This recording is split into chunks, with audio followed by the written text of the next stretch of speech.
Ще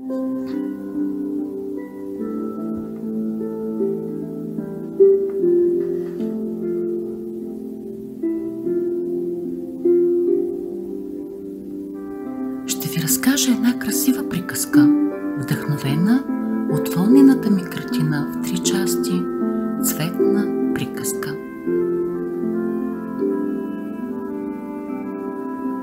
Имало едно време едно море, което се казвало Черно, но само такова му било името. Черно било през нощта, когато слънцето отивало да огрее на другия край на света, а на неговото място заставала луната.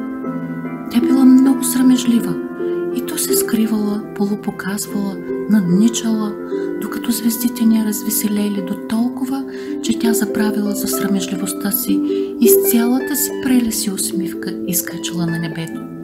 Тогава цялата й красота се отразявала в Черното море.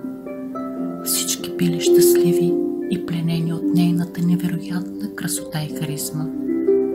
Хората се спирали и като омагьосани забравяли за всичко друго, прехласнати от нейното необикновено сияние. И тогава ставало нещо необикновено.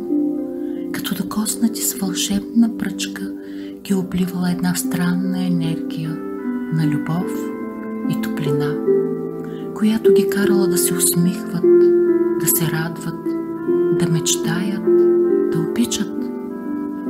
Всички били щастливи, когато луната била с цялата си прелест на небето.